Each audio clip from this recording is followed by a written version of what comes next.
Welcome, dear listeners. Tonight, let your thoughts drift gently as we take you on a peaceful journey.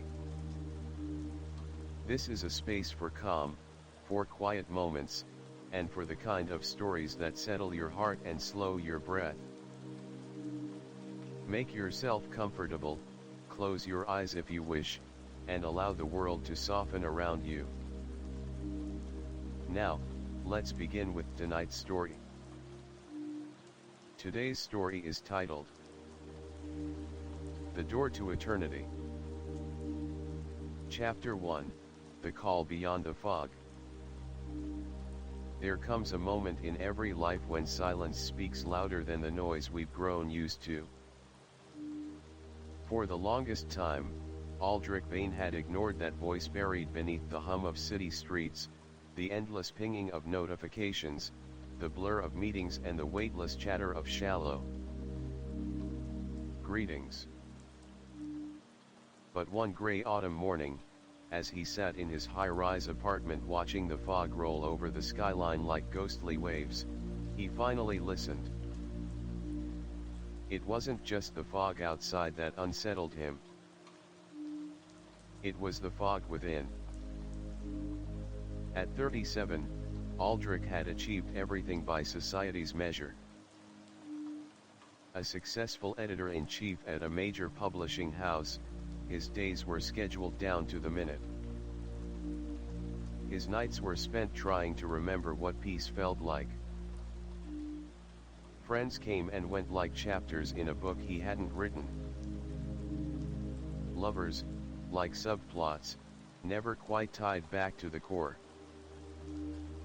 Something inside him whispered that his story had stalled. The whisper turned to a tug.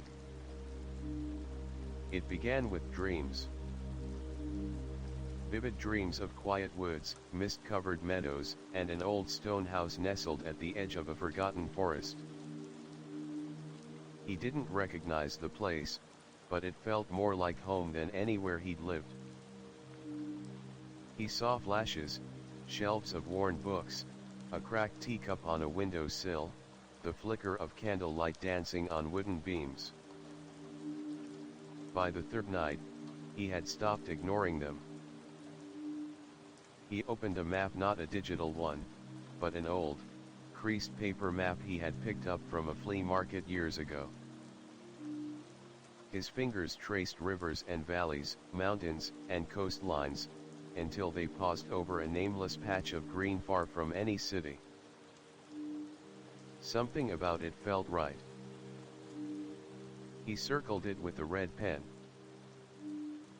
Within a week, Aldrich had submitted his resignation. His co-workers thought it was a burnout sabbatical. He didn't correct them. He packed only what mattered, a few books, old journals, a box of letters from his late grandmother, a pocket watch that no longer ticked but still held time.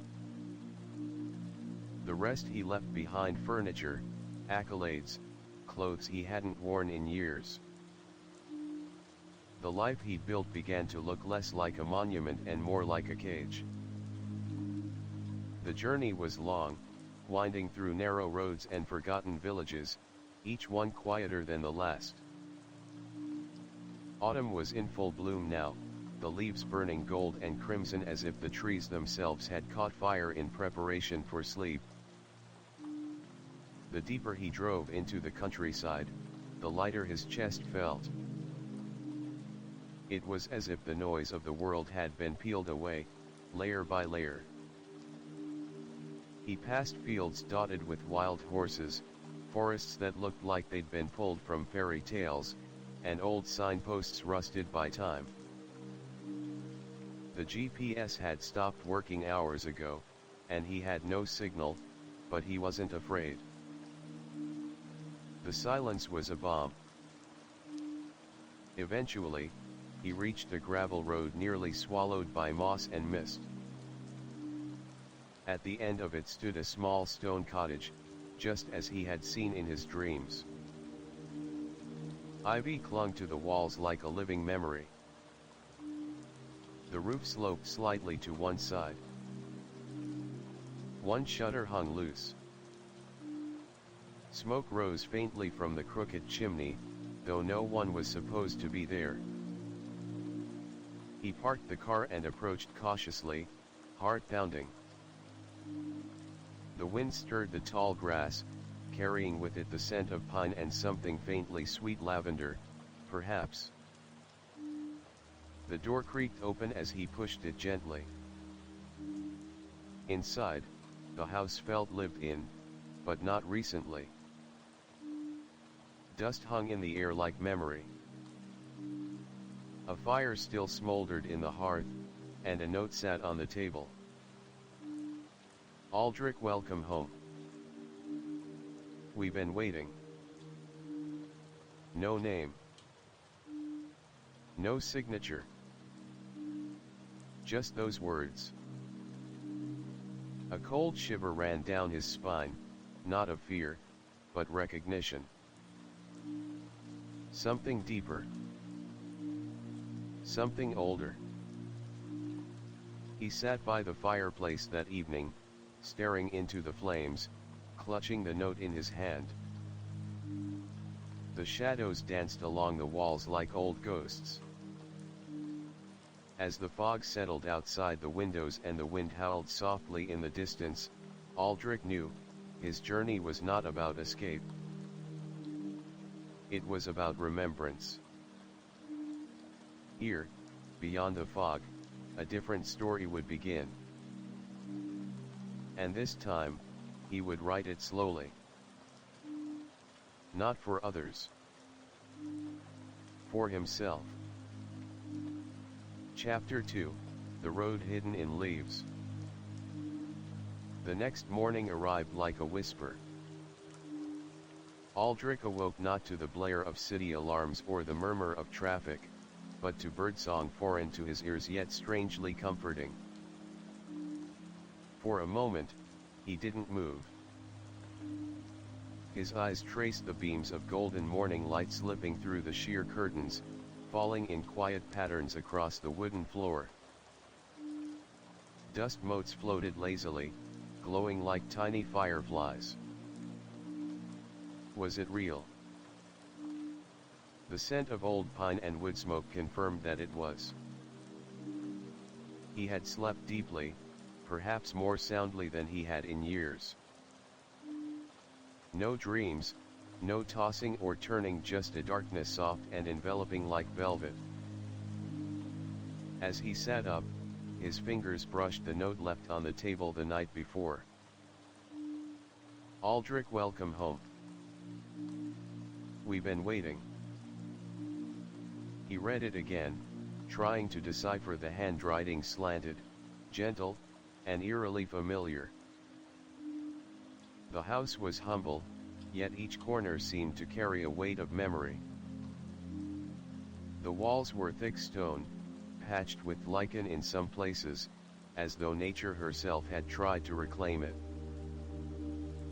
A bookshelf, old and crooked, stood against one wall, its contents a chaotic blend of genres: travelogues, herbal guides, forgotten poetry collections. One title stood out, The Lantern's Path, a guide to living quietly. He chuckled. Fitting. He made tea, lavender and mint leaves from a small pouch labeled in hand-drawn ink. As it steeped, he wandered outside, mug in hand. The gravel crunched beneath his boots as he took his first real look at the land surrounding the cottage. To the north, the forest loomed, towering trees shrouded in mist, their limbs knotted like old hands. To the south, fields rolled gently downhill, painted in strokes of green and gold, leading toward what appeared to be a stream glistening in the sunlight. A weather-worn path trailed off into the woods, marked only by a broken gate and an old lantern that swayed gently in the breeze. He was not alone. Not in the haunted sense, nor in the literal but in the way you feel when a place remembers things you don't. The house, the landed had a memory. And Aldrich could feel it waking with him. That afternoon, he set about exploring the house more thoroughly. Beneath the rug in the hallway, he discovered a trapdoor, sealed shut with a heavy iron latch. He tugged once, twice, then decided against forcing it open. Not yet. The second floor was sparse, a bedroom with a wrought iron bed and a desk by the window, overlooking the forest path. On the desk sat a faded photograph in a cracked frame, two children, a boy and a girl, standing in front of the very cottage he now called home. Behind them, a figure loomed in shadow, indistinct but towering. A chill crept down his spine. He placed the photo face down. That evening, Aldrich walked the path into the woods. The canopy swallowed him whole, filtering the amber light into dim mosaics on the forest floor. There was no real trail, just instinct and soft impressions in the earth. As he moved deeper, he began to notice oddities, a circle of mossy stones arranged too precisely to be natural, a rusted key nailed to the trunk of a hollow tree, and whispers, not voices, but the sound of something almost saying his name, carried by the wind. He paused at a fork in the path. One root curved left toward a grove of birches that swayed though there was no wind. The other descended into a dip where the light grew dim and thick as honey. A carved sign pointed toward the left path, though the writing had long since faded into illegibility. He turned right. As he stepped into the hollow, the air shifted. Colder. Still. The trees here leaned inward, their branches twisted like arms. In the center stood an old well, sealed with a heavy wooden lid. No rope, no bucket, just silence. A single word was etched into the stone rim. Remember. Aldrich stepped back. By the time he returned to the cottage, the sun had dipped below the hills. He locked the door that night, not out of fear, but something deeper. Reverence, perhaps. He dreamt again, though not as vividly. This time, a woman stood by the well. She had no face, only long silver hair that moved like smoke. She whispered something, but he could not hear. Only the word etched in stone echoed in his mind. Remember. Chapter 3, The Woman in the Photograph. The morning was quiet, too quiet. Aldrich sat by the window, the same window that framed the sloping hills and the crooked fence lining the field. The steam from his tea curled in the golden light, but his eyes were fixed on the photograph he had turned face down the day before. Something about the girl's expression lingered in his mind. It wasn't just her smile, it was the sadness beneath it. Like she knew something she wasn't supposed to. And the shadow behind them, tall, indistinct, still hovered in his thoughts like a presence just beyond memory. He flipped the frame back up. The girl couldn't have been older than 10. Her hair was long and dark, her dress simple. The boy beside her wore a woolen cap and held a wooden toy in one hand. The figure in the background, almost invisible, seemed to lean toward them, not in menace, but in silence. He turned the frame over again. A faded inscription had nearly rubbed away, but in the light, it became barely legible. Ira and Bram, 1946. He whispered the names aloud. Ira. Bram. They felt strangely familiar on his tongue, as though from a dream he couldn't quite hold onto. That day, he decided to explore the rest of the cottage in earnest. The kitchen was rustic shelves carved by hand, ceramic jars with yellowing labels, some written in French, others in a language he couldn't quite place. In a drawer, he found a leather-bound journal with pressed flowers between the pages. The ink had faded, but the entries were readable. The girl talks to the wind again. I watch from the garden. She says the trees whisper things she cannot understand. But she listens anyway. He turned the page. Bram refuses to go near the well. He says the woman there knows our names. I tell him it's just stories. But at night, I dream of her too. Aldrich closed the journal. He stepped outside, notebook in hand, and made his way around the perimeter of the cottage. Behind it, hidden beneath overgrowth, he discovered a second door smaller, made of ironwood, with a lock that looked rusted shut. A strange symbol had been carved into the center of the door, a spiral within a spiral, etched so deeply the wood seemed burned. He touched it. It was warm. That night, he returned to the photograph again. He stared at it for a long time before slipping it out of its frame. Behind it, tucked carefully into the backing, was another photo. This one was older, sepia-toned, and torn at the edges. It showed the cottage unchanged, but the figure standing before it was not a child. It was a woman. She stood alone, holding what looked like a lantern, her hair swept to one side by the wind. Her face was partially obscured by shadow, but her presence was powerful. There was a silence in her stance.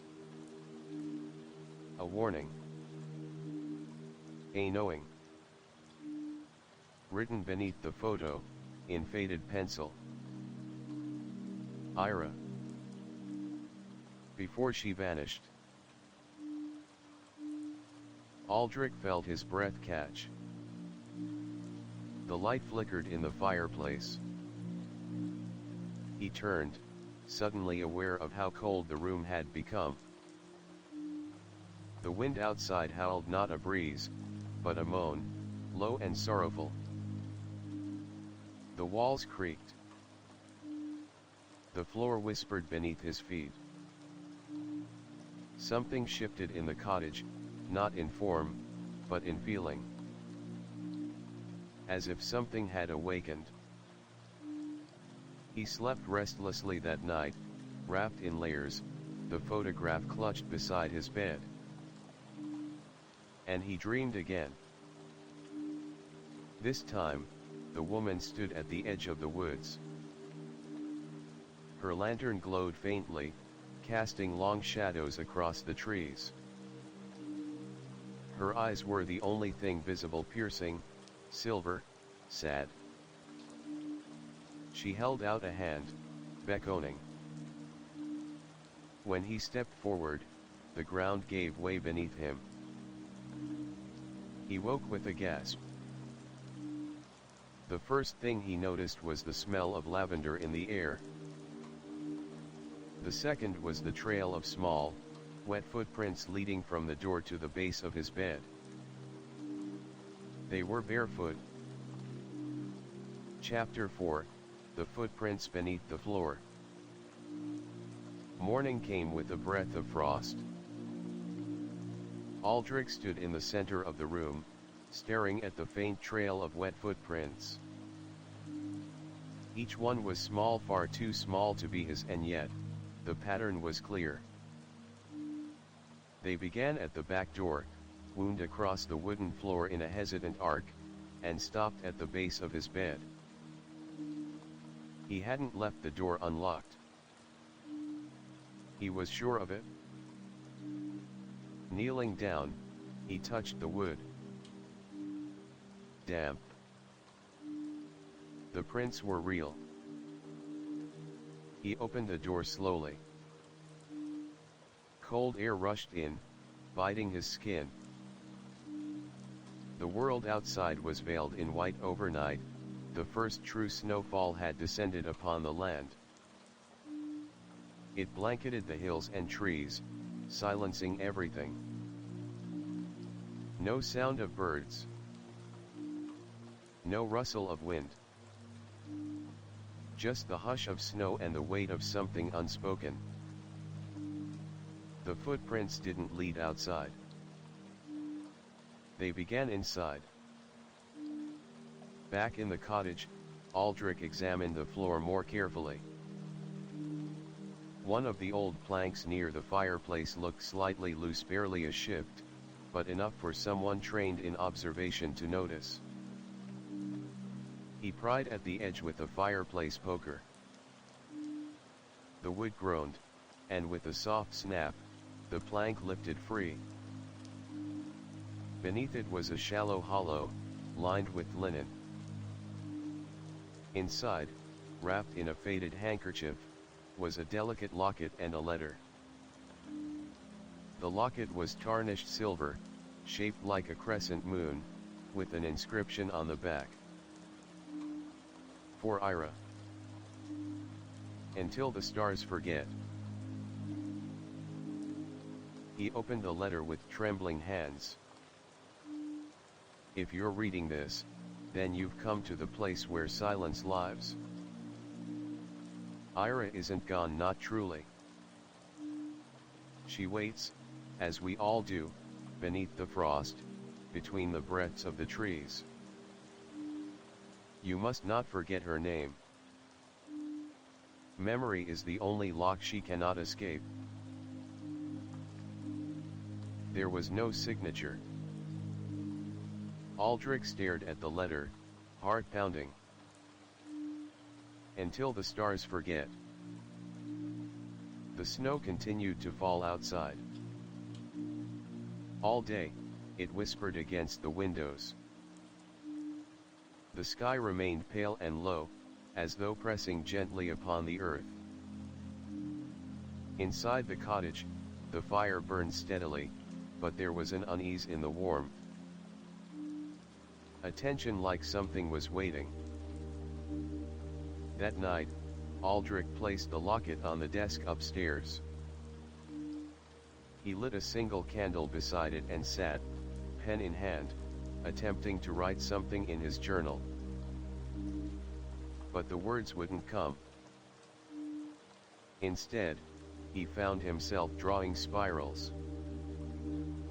Over and over. Some tight, others wide. Some with eyes in the center. One with a well. He didn't remember starting. At midnight, the candle flickered low. Wind howled beyond the walls, and the shadows in the corners seemed to stretch longer than they should. As he stood to extinguish the light, he heard it soft. Fragile.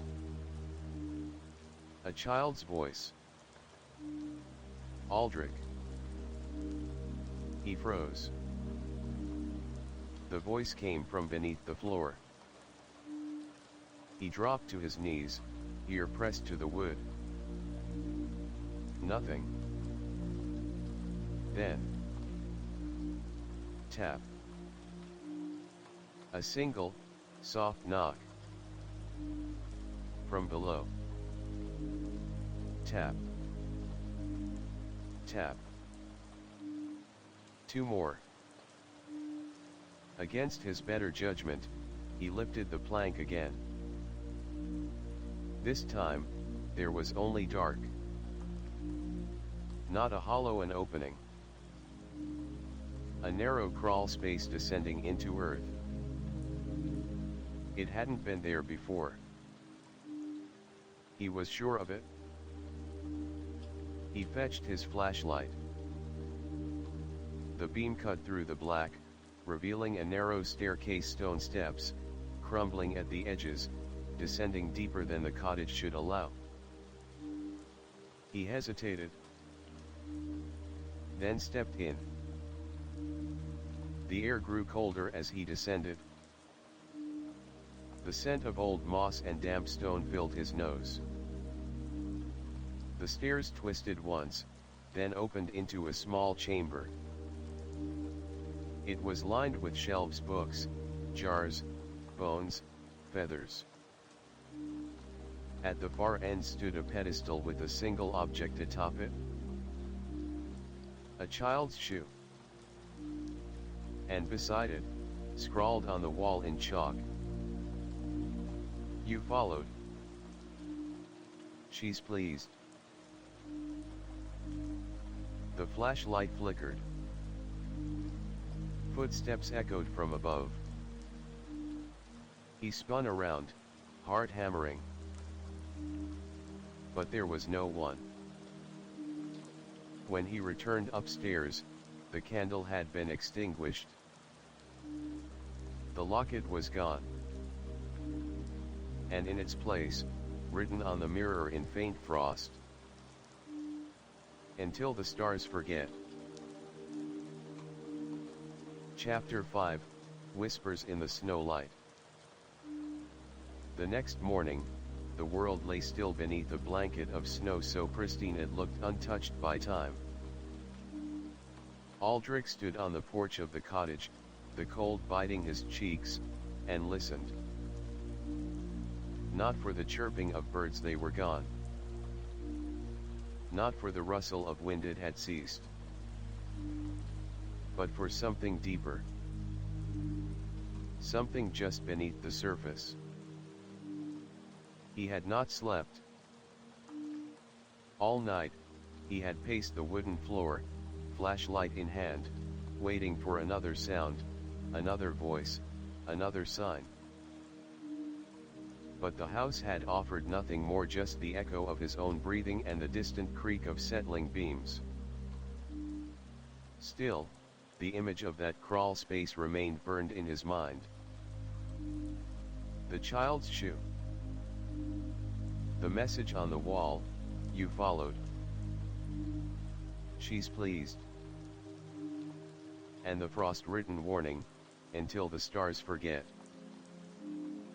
It was not just haunting. It felt orchestrated. He stepped into the snow, boots sinking silently, and made his way toward the edge of the woods. The trees stood solemn and silent, like witnesses to a crime they could not speak of. The sky overhead was pale gray, a dome of frozen breath. As he walked, the crunch of snow beneath his feet became rhythmic, too rhythmic. Almost answered. Crunch. Silence. Crunch. Crunch. He stopped. The second step hadn't been his. He turned quickly. Nothing. Just trees and fog and snow. But there, to his right, near the old lantern post on the path, was a trail. Bare footprints. Small. Fresh. Heading into the forest. He followed them. The prints led him through a narrow passage between the trees, where the branches clawed the sky like bony fingers. Snow clung to the needles, drifting down softly as he passed. The air grew colder. The silence more profound. And then he heard it. A whisper. Not words. Not yet. But a melody. A hum. Low. Repetitive. Echoing between the trunks. He pressed onward. At the end of the path, nestled in a hollow encircled by trees older than any he had ever seen, stood a stone bench. Covered in snow, save for one spot cleared as though someone had just been sitting there.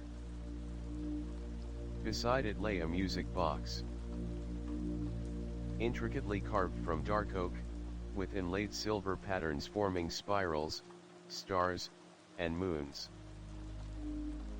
He hesitated, then turned the winding key. Click. Click. Whir. The box began to play. A tune so familiar it startled him. He didn't know the name, but it tugged at something inside him, something buried. A lullaby. A memory. As the music played, a voice began to whisper, not aloud, but within his mind. She remembers you. He flinched, heart racing. She's always remembered. The forest blurred at the edges, the trees bending inward, shadows thickening. Don't forget her name. The music box stopped. He looked down. The footprints had vanished. And then he saw it at the base of one of the trees, barely visible beneath a curl of bark. A carving. Etched with the same spiral symbol he had seen on the locked door behind the cottage. And beneath it, Ira waits. That night, the silence inside the cottage was worse than any sound. It had a texture, a pressure in the air, like something holding its breath. He lit candles. The fireplace flickered weakly. Then the sounds began. It started as soft tapping from beneath the floor. He ignored it. Then, the whispering returned. This time, clearer. A girl's voice, weaving through the candlelight. Do you remember the room with no door? The voice was behind him.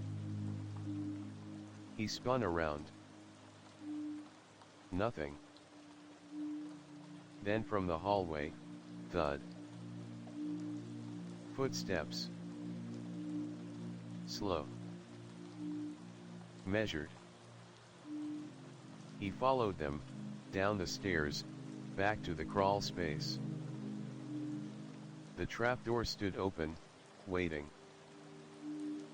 A gust of cold air brushed his face. Inside the crawl space, where he had seen only shelves the day before, now stood a wooden door new. It pulsed softly, almost breathing. And on it, written in ash. Until you remember, she cannot leave. Aldrich backed away, heart thudding. But even as he did, he knew. This was no longer a place of quiet retreat. It was a place of unfinished memory. And he was part of it. Chapter 6, The Room with No Door. The door waited. Aldrich stood at the edge of the crawl space, flashlight in one hand, the other trembling at his side. The wooden door, once non-existent, now stood as solid as the stone wall surrounding it. No handle. No hinges. Just the same spiral etched at its center, glowing faintly with something not quite light. He reached out and placed his palm flat against it. Warm. The wood pulsed under his touch. And then, it opened. Not with a creak, but a soft breath like an exhale held for far too long. The scent of lavender and ash drifted out, and behind it, darkness darker than dark. He stepped through. The room beyond was wrong. He had expected a basement, or maybe another chamber. But what he found was a corridor that stretched impossibly far in both directions, with walls made of books. Not shelves, walls. Paper and ink formed the very structure, and as he walked, the pages rustled softly, whispering as if disturbed by his presence. Each book bore no title. But when he pulled one from the wall, it opened to pages already written in his own handwriting.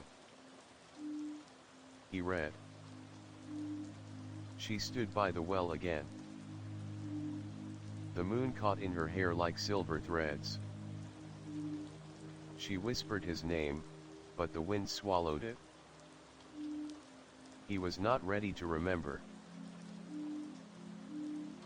He dropped the book. It vanished before hitting the ground. The corridor twisted. Up ahead, a light. He followed. The corridor opened into a chamber shaped like a spiral. The walls curved inward, the floor sloped downward. In the center, a pool of still water reflected the ceiling like a mirror. On the far side of the pool stood a figure. A girl. She wore a tattered dress and had bare feet, her hair falling in tangled waves around her shoulders. Her eyes were pale, the color of winter skies. In her hands, she held the silver locket. Ira? Aldrich asked, his voice hoarse. She nodded, but didn't smile. You remember? I don't. You do, she interrupted. Her voice was soft, but carried through the chamber like song. You came here before. Long ago. Before the world forgot. Before you forgot. He shook his head.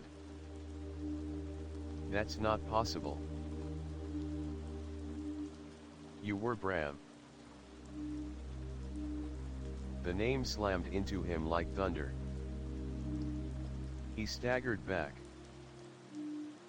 The spiral room spun. Flashes of memory flickered in the water's reflection, children running through the snow, laughter in the forest, a girl calling his name by lantern light. I couldn't be, he whispered. You were my brother, Ira said. Her voice was shaking now. You left. You promised to come back, but the world took you. You forgot me. You forgot the well. You forgot the room with no door. Aldrich's knees buckled. I didn't know. But I remembered, she said. Every winter. Every year.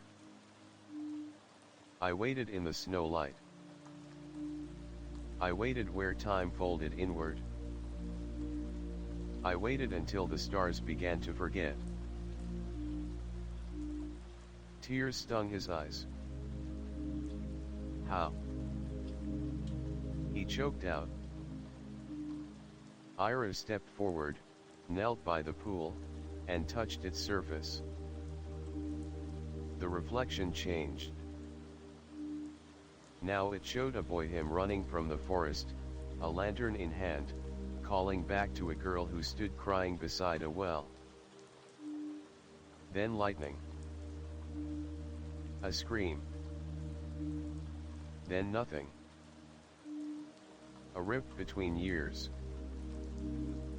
Between lives. I followed your footsteps, Aldrich said, trembling. Every piece. Every dream. The house. The music box. The locket. Because you remembered enough, Ira whispered. The spiral on the wall began to glow. The room pulsed. You must open the well, she said. It is the last door. I don't have the key. You do, she said, pointing to his chest. He looked down. The locket now hung from his neck. Ira smiled faintly just once, then stepped back into the dark. The room dissolved into wind. And Aldrich was standing again in the crawl space. Alone. The trapdoor slammed shut above him. Chapter 7, The Well That Waits. The wind howled like a beast outside the cottage, its rage slamming against the walls. Aldrich stood before the fireplace, watching the flames dance and twist, but his mind was elsewhere, somewhere beneath the house, somewhere where his own past had been buried for far too long. The locket still hung around his neck, cool and heavy with the weight of what it represented. Ira's last words echoed in his mind, the well. The last door. But what did it mean? What was waiting at the well?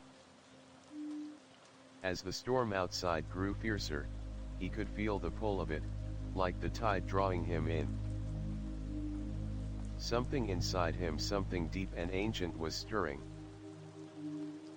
His fingers brushed the locket again, and for a brief moment, he could hear the distant whisper of his own voice, calling out to Ira in the dead of night. Come back to me. A soft thud broke his reverie. He turned toward the sound. The door to the back hallway creaked open, as if pushed by an unseen hand. Hesitant, Aldrich walked toward it. The air had turned cold again, and the flicker of the candlelight seemed to warp in the stillness. With every step, the feeling of being watched grew stronger. He stepped into the hallway. There, at the end of the corridor, was the trapdoor, the one he had opened before, leading into the crawl space. But it was different now. The wood was damp, the edges frayed as if something had been scraping against it. A low murmur vibrated through the floorboards, something moving beneath. And then, the whisper. Open it. Aldrich swallowed hard, his heart pounding. He had come too far to stop now. The truth he had been running from, the pieces he had gathered, were all pointing to this one moment. He couldn't turn back. With a deep breath, he crouched down and gripped the edges of the trapdoor. The wood groaned in protest, but it gave way. The darkness beneath was thicker than it had ever been. And something was down there. Aldrich descended cautiously, the scent of mildew and old earth filling his lungs as he descended into the crawl space. His flashlight illuminated the farthest reaches, but what it revealed made his pulse quicken. There, in the center of the floor, was a well. It was small but deep, a stone circle surrounded by moss. A rope hung loosely over the edge, frayed and tangled like a forgotten thread. Aldrich approached it, his breath fogging in the cold air. "I was here once." The words felt like they came from someone else's mouth. I left her waiting." It was his voice. But who was he speaking to? Remember? A chill ran through him. The voice. It was the same voice that had whispered from the music box, from the darkness. It wasn't Ira. He took a hesitant step toward the well, peering down into the depths. He could see nothing but blackness, as though it were endless. But then something shifted, something moved at the bottom. The shadows danced. Ira. A single tear escaped his eye as he reached down toward the rope, his hand trembling. He grasped it. The rope jerked. The ground beneath his feet shifted, as though the house itself was waiting for him to make his move. The storm raged louder outside, its fury mirroring the storm inside his chest. Aldrich pulled on the rope, his muscles straining. And then suddenly, as if the well had been waiting for this moment, he was yanked forward, the darkness rushing to meet him. A flood of memories overwhelmed him. He was a child again, running in the woods, Ira laughing behind him. They had played by the well, just like they always did. She had told him stories of a place where time folded upon itself, where they could stay together forever. But he had never understood. Not until now. The well had been the door. The door to everything. He fell. And then he hit the ground with a bone-jarring thud. The room shifted. The air was thick, heavy with a familiar scent, the scent of lavender, of ash, of something else, something darker. He rose, disoriented, but the moment he opened his eyes, he saw her. Ira. She stood before him, her eyes wide, her lips parted as if to speak. But no words came out. Instead, the room began to fold in on itself. The walls buckled, the air grew colder. And then, the silence fell. "It's over." Her voice echoed through the space, but it was no longer her voice. It was distant, ancient. It was the voice of the well, the voice of the forgotten. Aldrich reached for her, his fingers trembling, but the moment his hand touched hers, she vanished. And then, a figure appeared in the darkness. Tall. Shrouded in shadow. The same figure that had appeared in the photograph. He knew the figure. It was him. Chapter 8, The Last Promise. The darkness clung to him like a second skin, Aldrich stood in the shadow of the towering figure. His heart hammered in his chest, the rhythm matching the thundering storm outside, but the figure before him remained still, its presence an oppressive weight. It was him. The realization hit him like a cold gust of wind. The same eyes, the same broad shoulders, the same posture as in the photo, the man who had once been a child, who had once run through these very woods beside Ira. It was him. Bram. The name echoed in his mind. His past, once buried, now crawled from the shadows to stand before him. This wasn't some distant memory. This wasn't a forgotten piece of the puzzle. This was him, as he had been, and as he was now. The man who had promised to return. And yet, the figure in front of him was not the boy he had once been. It was a version of him that had lived through decades of regret, through endless cycles of loss, only to return to this moment. The moment where everything had unraveled. "You've returned," the figure said, its voice hollow, like it was coming from the depths of the earth. "But it's too late."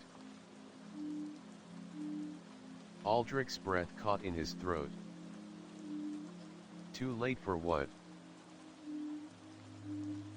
The figure stepped closer, its outline shifting like smoke in the dim light. It moved with a slow, deliberate pace, each step reverberating in Aldrich's chest like a heartbeat. "For Ira. For us." Aldrich's chest tightened. "What do you mean?" "I'm here. I remember.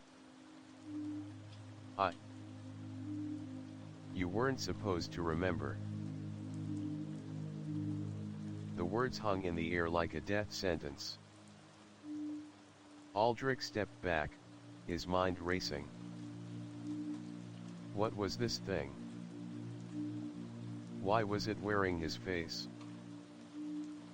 Why was it pretending to be him? "No," Aldrich muttered, shaking his head. "I remember. I have to remember. Ira she's waiting. She was waiting for me." The figure laughed, but it was a laugh of sorrow. "You don't understand. She was waiting for something much darker than you realize. And you, Aldrich, were never meant to be the one to save her." The words hit him like a punch to the gut. The realization hit him too fast for him to process. "What do you mean?" The figure didn't answer immediately. Instead, it reached into its own chest and pulled something out, something small and shining in the dim light. A locket. The same locket Ira had worn. "This is where it began," it whispered, holding the locket out to Aldrich. "And this is where it ends." Aldrich felt his breath leave him. He stepped forward, reaching for the locket, but as his fingers brushed the cold surface, it disappeared. "No!" Aldrich cried. "Please. I need to understand." The figure stepped back, its form fading into the shadows like a ghost. "You cannot change what has already been written.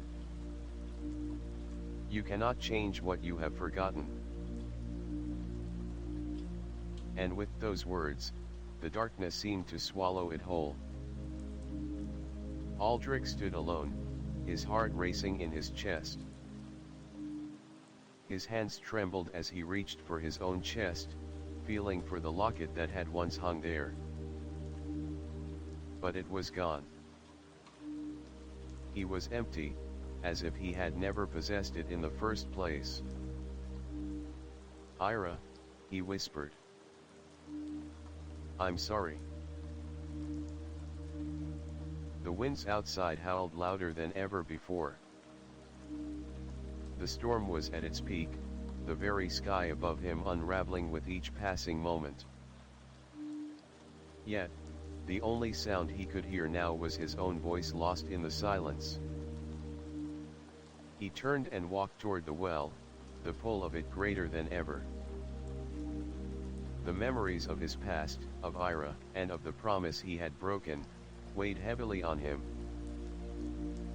This place, this room, this space had never truly been about escape. It had always been about remembering. But the question remained, what was left to remember? As Aldrich stood before the well, the surface of the water began to ripple. His reflection shimmered beneath, but it wasn't just his own face that stared back. There was something else. Another figure. A shadow standing just behind him. The wind howled again, and Aldrich turned, but the shadow was gone. There was only one thing left to do now. To jump. And with that final thought, he took a step forward into the blackness. Chapter 9, The Final Door. The silence was unbearable. Aldrich stood on the edge of the well, his feet hovering just above the black water, which shimmered with an eerie, almost supernatural glow. The storm outside had finally subsided, but the air inside the chamber was thick with the weight of the past, of memories that had long been buried and forgotten. His hands still clenched around the empty space where the locket had once been, a hollow reminder of everything he had lost. The figure, the one that had called itself Bram, had vanished, leaving nothing but shadows in his wake. But Aldrich wasn't alone. The feeling of being watched hadn't left him, not in the slightest. It was as if the very walls of the room were waiting, holding their breath.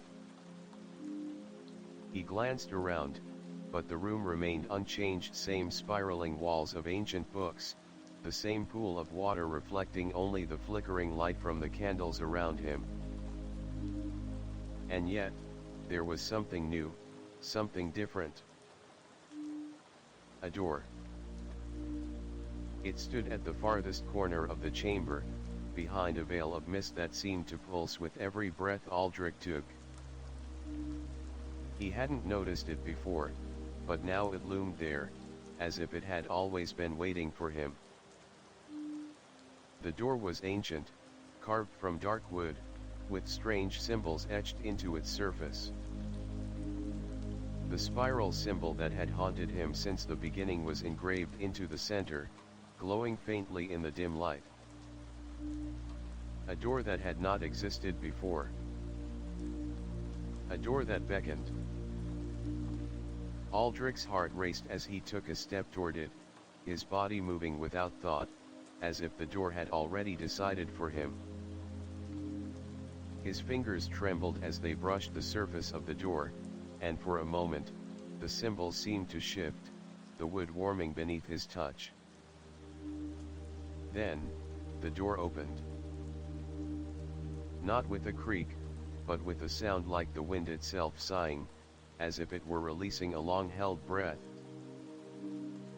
Beyond the door, Aldrich could see only darkness at first, a thick, oppressive shadow that swallowed any light. But then, something stirred in the darkest shape, a figure, standing at the farthest edge of the room. Ira. But this was not the same girl he had seen in the dreams. This version of Ira was different. Her face was no longer the innocent, wide-eyed girl he had remembered. Her eyes were cold, hollow, as if they had seen too much, and her lips were twisted into something that wasn't quite a smile. She didn't speak, but her gaze locked with his, and in that moment, Aldrich felt the weight of 1,000 memories crash down upon him. "Ira," he whispered, taking a step forward, but she didn't move. She remained still, as if frozen in place by some invisible force. Her voice when it came was soft, a whisper that seemed to echo from every corner of the room. "You shouldn't have come." The words sent a chill down his spine. Aldrich stopped, uncertainty flooding his chest. "What do you mean?" "Ira, I remember. I came back. I remember everything." She didn't answer immediately. Instead, her gaze shifted downward, to the well beside him. The shadows in the room seemed to twist, as if they were alive, shifting in time with her movements. "You came back because you couldn't forget. But there are some things that should never be remembered." Aldrich's heart clenched in his chest. "What do you mean?" "I have to remember. You were waiting. I left you here, and You left me in the past," she interrupted, her voice rising with an eerie edge. "You abandoned me in a time that never existed. You weren't supposed to remember. You weren't supposed to come back." The room seemed to grow colder as the words sank in. Aldrich's head spun. "But he stopped. The pieces were falling into place, but they didn't make sense. How could he have left her? How could he have forgotten her?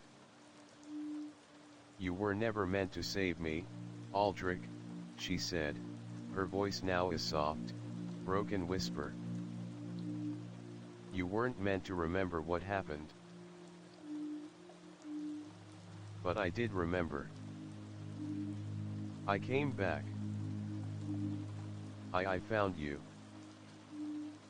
I found this place. I promised. Her eyes filled with a mixture of sadness and something darker. Promises don't matter in a world where time doesn't exist. Promises are the lies we tell ourselves to fill the void. Aldrich shook his head, the weight of her words pressing down on him like an iron fist. No, I can't accept that. I'm here. I remember you.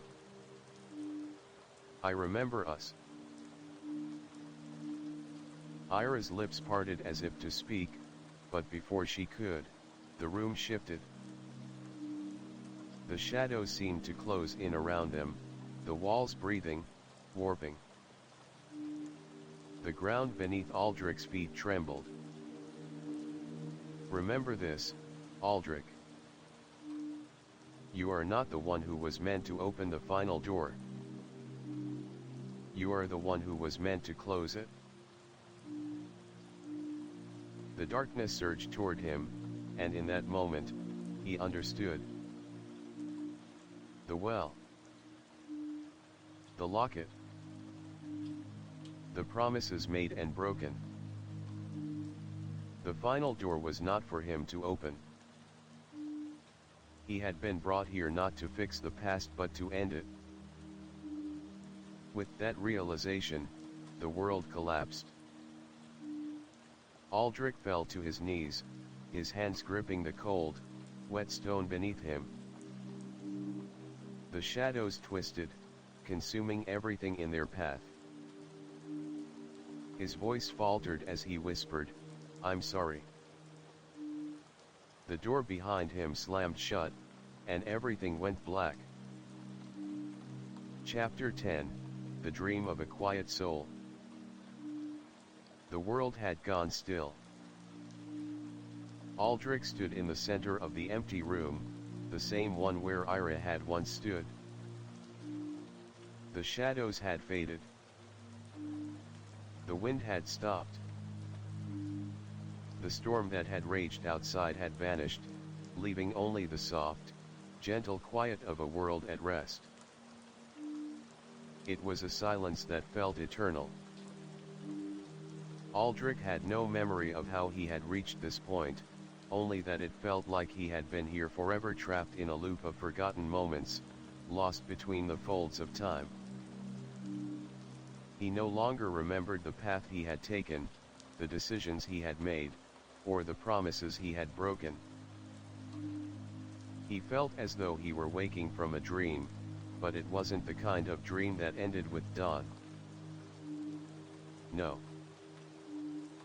This was a dream of a soul too weary to awaken, too tired to remember what had been. What had been? He turned around, his eyes scanning the room. The walls were bare, save for the faint spiral markings etched into the stone, now glowing faintly in the dark. The same spiral that had haunted him, that had drawn him deeper into the mysteries of this place. The well. The door. The memories of Ira. They all seemed to fade like smoke in his mind, slipping further away with each passing second. He reached out to touch the walls, but the moment his fingers brushed the surface, they shifted, slipping out of focus, like a memory slipping through his hands.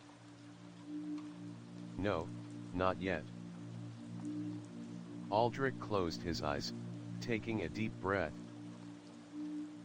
He needed to understand. He needed to remember. But how? The answer came to him softly, like the whisper of wind through the trees, like the first breath of morning after a long, restless night. You cannot remember what you've forgotten.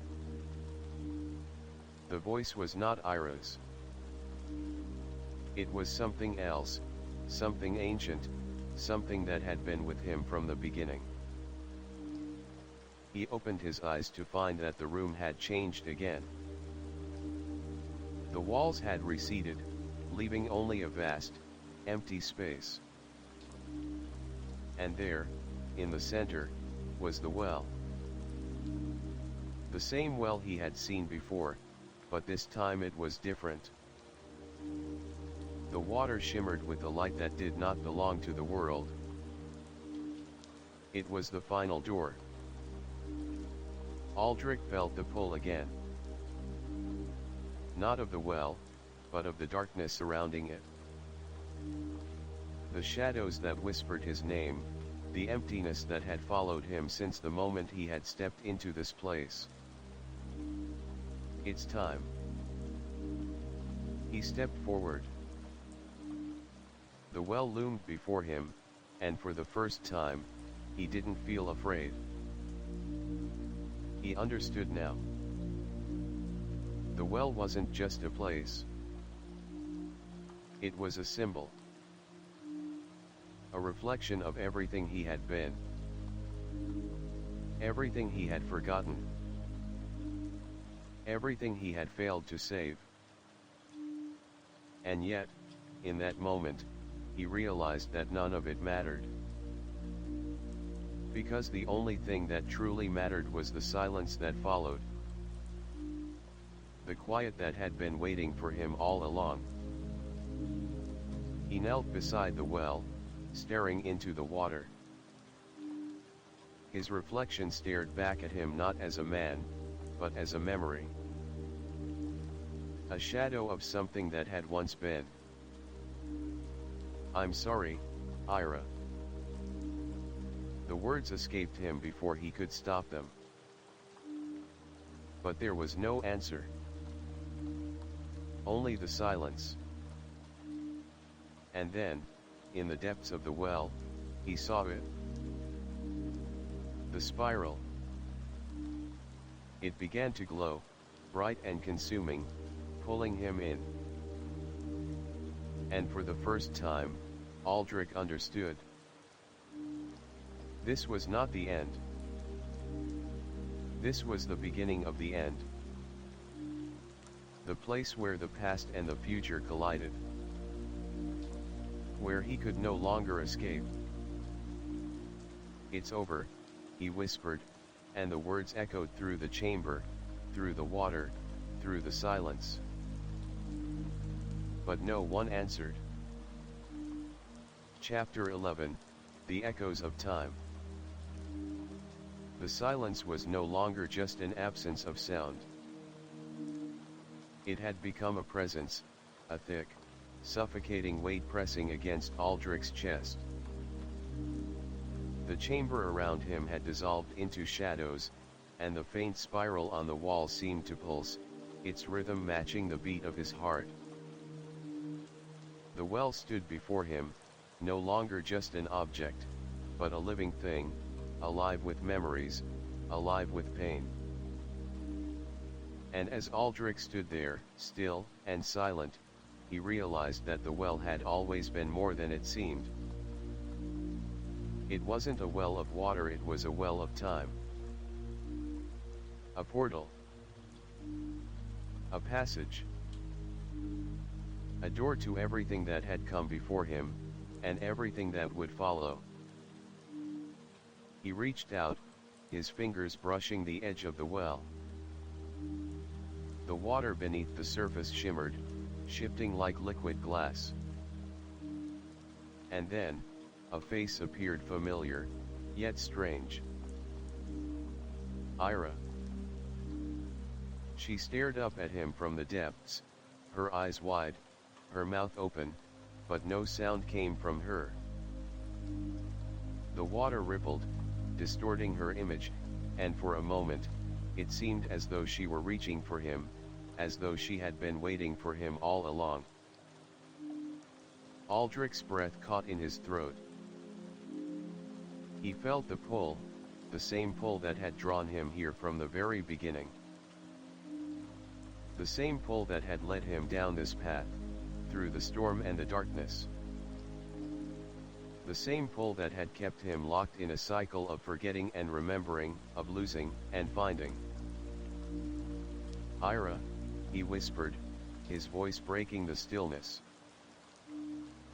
But the face in the water did not answer. Instead, the shadows around him began to shift, to swirl, as though they were alive, and Aldrich found himself falling into the depths of the well, into the very heart of the darkness. He didn't scream. There was no need. He had already understood what was happening. This was the final test. The final choice. He was being pulled into the past. Into the moment when everything had begun. Into the moment when he had made the decision to leave, to forget. The memories hit him all at once, crashing into him like a flood of ice water. He saw himself as a child, running through the woods, laughing with Ira. They had been inseparable. But then came the day when everything had changed. The day he had left her behind. The day he had made the choice to forget. He had promised her that he would come back. But he hadn't. And she had waited. She had waited for him at the well, for years, for decades, for eternity. And then, In the depths of the well, Aldrich saw it. The door. The final door. It was always there, hidden beneath the surface of time, waiting for him to find it. He reached for it, his hand shaking as it touched the cool surface of the door. And when he opened it, he stepped through. Chapter 12, The Door to Eternity. The door opened. Not with the familiar creak of wood or the heavy groan of an old lock, but with the soft sound of a breath like the universe inhaling deeply, ready to exhale the secrets it had long kept hidden. Aldrich stepped forward. The world before him was no longer the chamber he had once known, no longer the well and the spiral walls. It was a vast, infinite space and expanse of nothingness that stretched on in all directions, as if time itself had unraveled here, leaving behind only the echoes of the past. And standing before him, waiting as though they had been there forever, was the woman. Ira. She was no longer the girl he had seen in his memories, nor the shadow that had haunted him in the well. She was something more now. Her form shimmered in the endless void, her presence both ethereal and tangible, as if she were woven from the very fabric of time itself. "You found it," she said softly, her voice a melody that resonated in the silence. The door. Aldrich's heart raced. He had expected this moment, the moment when the past and the present would collide, when the cycle would finally come to an end. But now that he was here, standing before her, he wasn't sure what to do. I don't understand," he whispered. "I've come back. I've remembered. But it's too much. It's all too much." Ira's eyes softened as she stepped closer, her figure moving with the grace of someone who had existed outside of time. "You remember because you've been here before, Aldrich. We all have. But we are not meant to remain in the past. The door you've opened is not just a door to memories, it is a door to eternity." Aldrich frowned, confusion clouding his mind. "Eternity," he repeated. "I don't understand. I thought I was meant to fix everything. I thought I could." "You thought you could undo what's been done," Ira interrupted, her voice gentle but firm. "But the past is not something that can be changed. It's something that must be accepted." Aldrich's breath caught in his throat. "What do you mean? If I can't change the past, what am I supposed to do? What was the point of all this?" The silence stretched between them, heavy and thick. Ira looked at him, her expression unreadable, but her eyes, those eyes spoke volumes.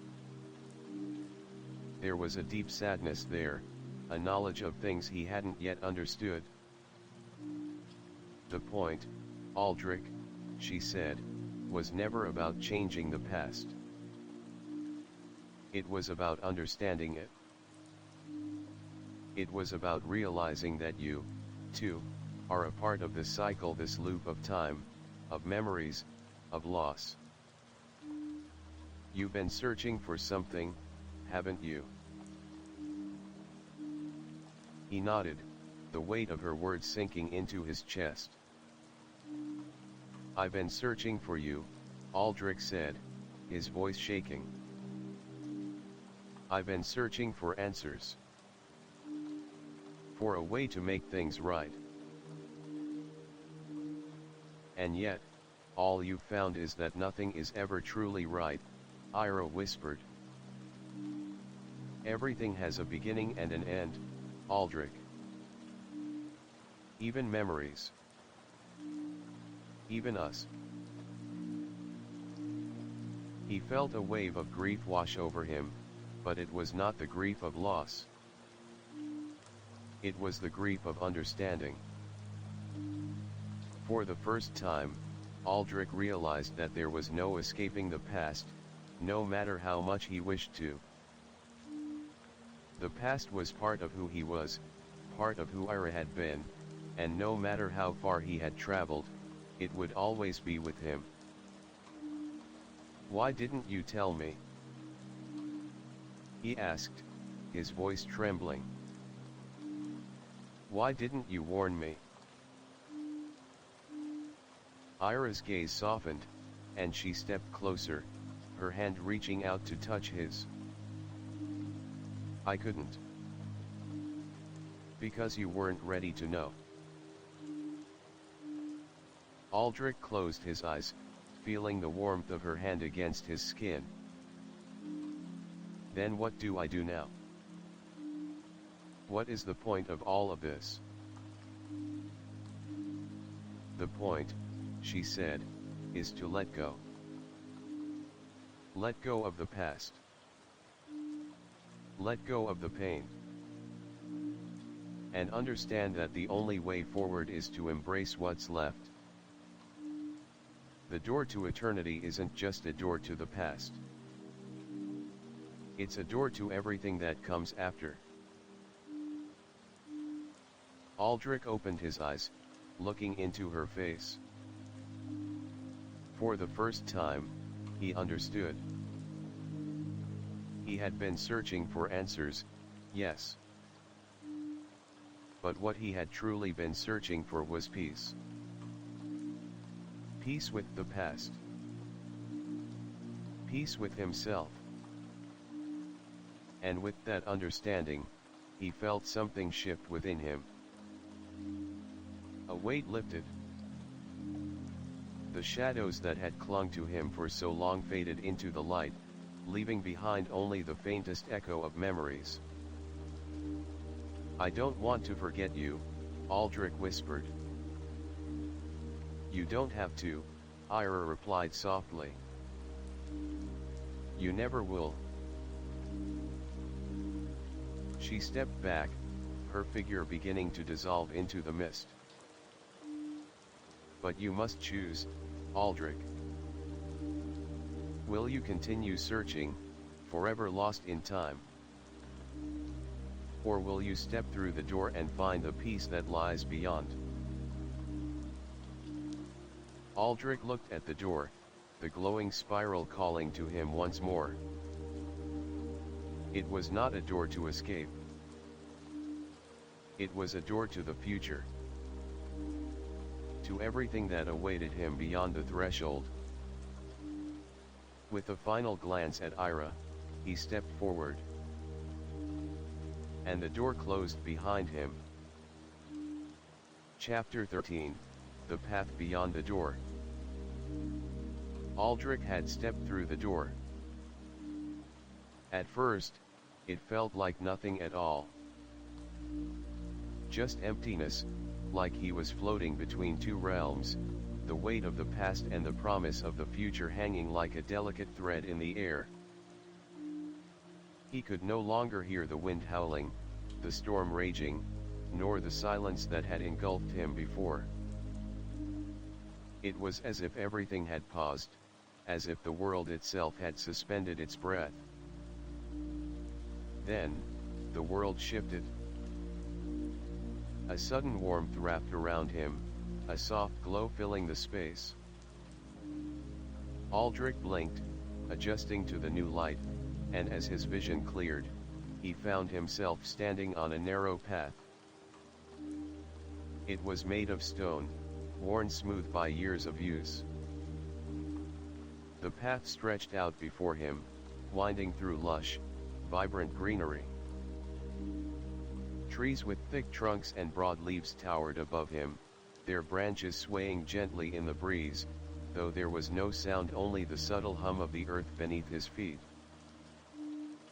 It felt real, more real than anything he had ever experienced, yet he knew it was different. He had crossed over, and now, he was standing somewhere beyond the realm of memory. The air was rich with the scent of damp earth, moss, and the faintest hint of flowers. As he walked down the path, he noticed the absence of time.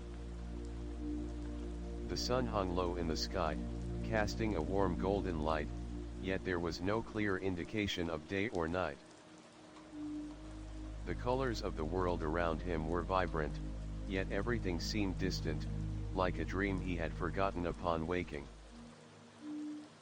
With each step, the path seemed to change, shifting beneath his feet, as though the land itself was responding to his presence.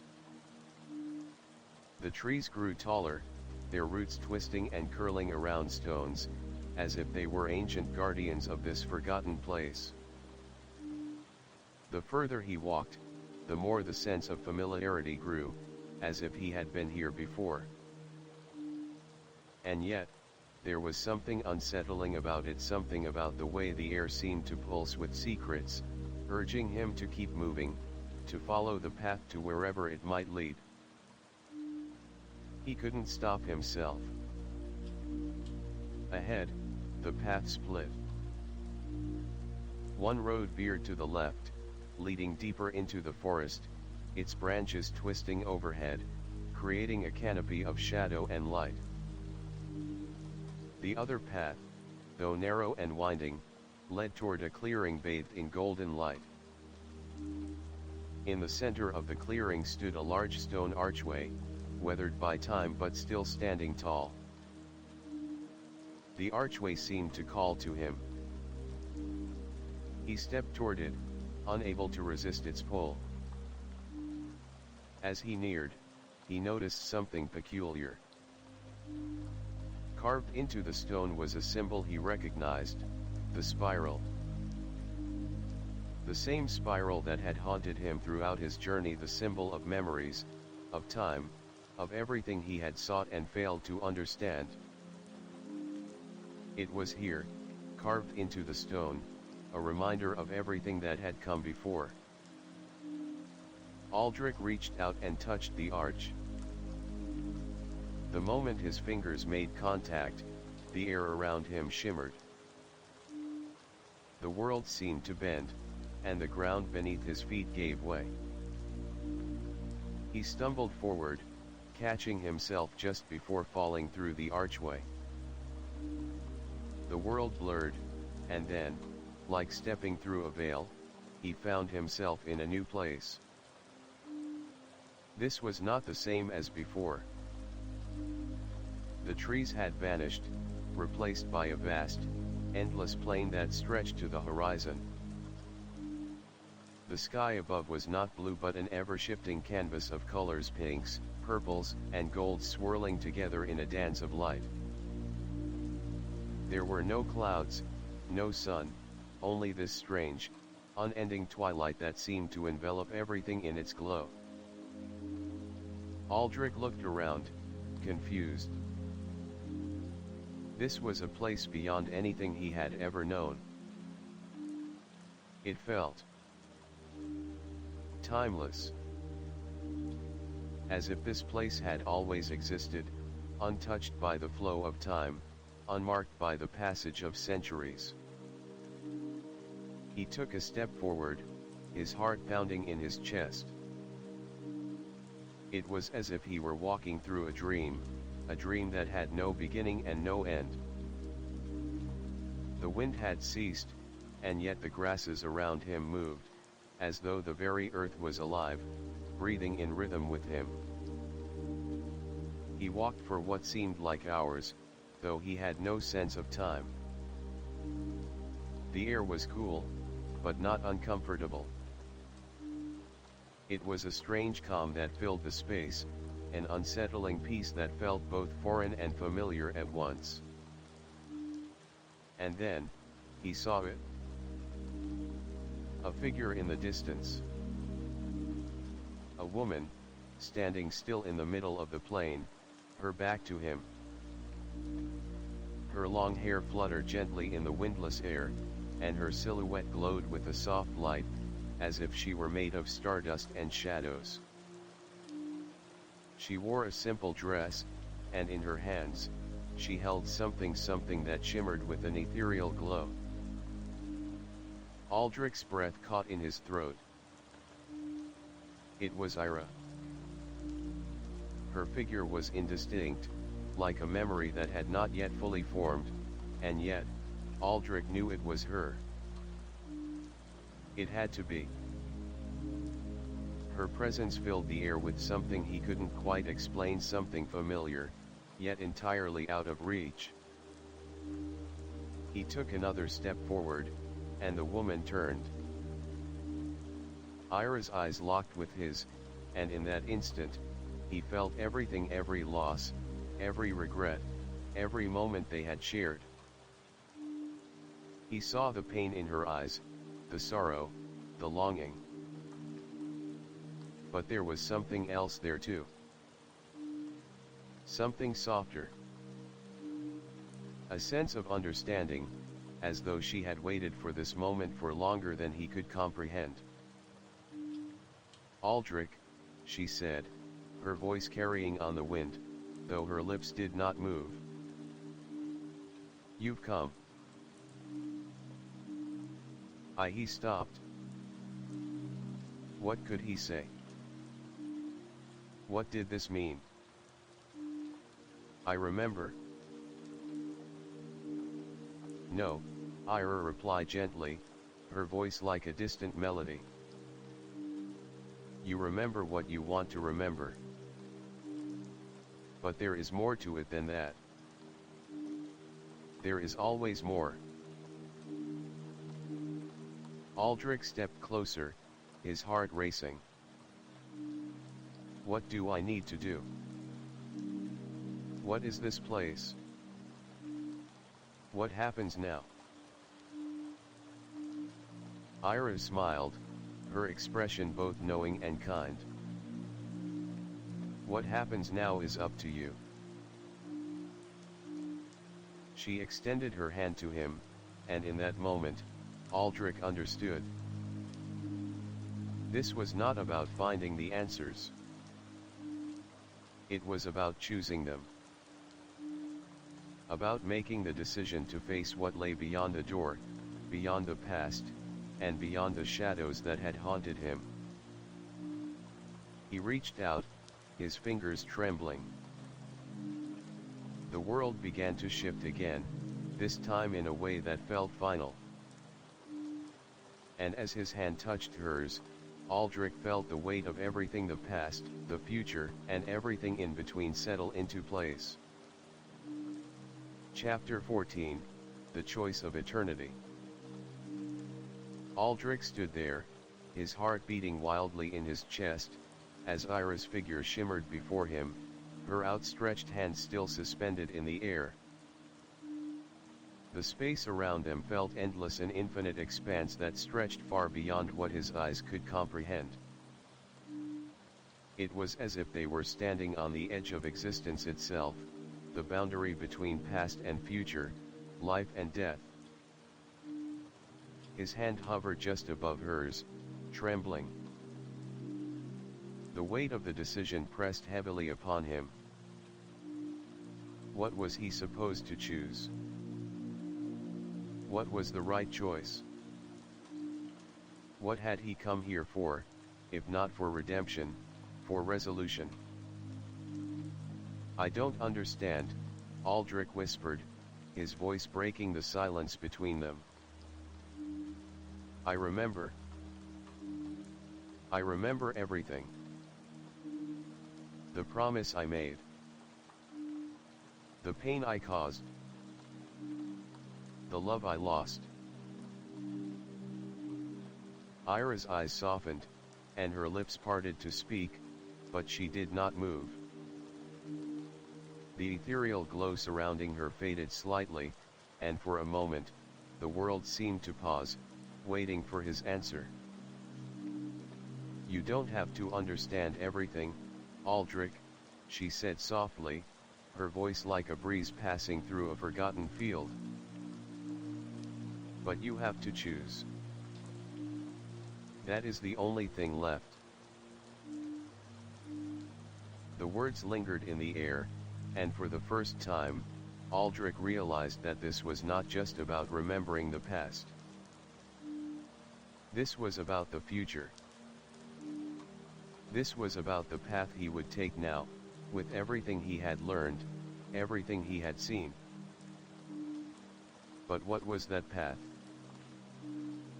What did it mean? "You told me that I was never meant to save you," Aldrich said, his voice rising with frustration. "You said that I was never meant to come back." Ira's gaze didn't waver. "No, Aldrich. I never said that. You were meant to remember. And in remembering, you were meant to choose." "Choose what?" he demanded. "How can I choose when I don't know what it means? What am I supposed to do?" Ira took a slow, deliberate step forward. "You are at the crossroads now, Aldrich. You have been walking this path for so long, and it has brought you here, to this moment. To this choice. But you must decide whether to live with the consequences of your past or move forward into the unknown." Aldrich's breath caught in his throat. The unknown. He glanced around, his eyes searching the shifting landscape, the endless void stretching before him. This place. It's all so familiar. But it feels so empty. How do I know what's beyond this door? What happens if I walk through it? Ira's gaze was gentle but firm. What happens next is something only you can answer. But you must understand, Aldrich, this door does not just lead to a new life. It leads to freedom. The freedom to create something new. The freedom to live without the weight of the past. The past. He thought of everything he had left behind, the memories of Ira, the promises unfulfilled, the mistakes he had made. The guilt. It had been so much, so heavy, for so long. But was he ready to let go of it? Was he ready to embrace something different? Something unknown? Aldrich closed his eyes, the images flooding his mind: Ira's smile, the storm that had torn them apart, the well that had been a prison for both of them. The truth about the spiral, the door, and the endless cycle of time. All of it had led him here, to this precipice. But was he truly ready to make a choice? Was he ready to step into the unknown, to walk away from the weight of everything he had been, and take a leap into something new? "I can't just forget it all," Aldrich whispered, almost to himself. "I can't forget her." Ira's figure shimmered once more, a soft smile appearing on her face. "You don't have to forget. But you must learn to live beyond it. The past is not something to carry with you forever. It is something to honor, to remember, but not to be shackled by." Aldrich's chest tightened as he looked at her, and for the first time, he understood. Ira wasn't asking him to forget her. She was asking him to free himself, to step beyond the chains of guilt and regret that had kept him trapped for so long. She was asking him to live for the future, not for the past. With trembling hands, Aldrich reached forward. He took Ira's hand, feeling her warmth, feeling the softness of her skin against his. In that moment, everything changed. The space around them began to shift. The path beneath their feet seemed to melt away, and the sky above them began to swirl with colors that Aldrich had never seen before. The door before them glowed brightly, pulsing with an energy that vibrated through his body.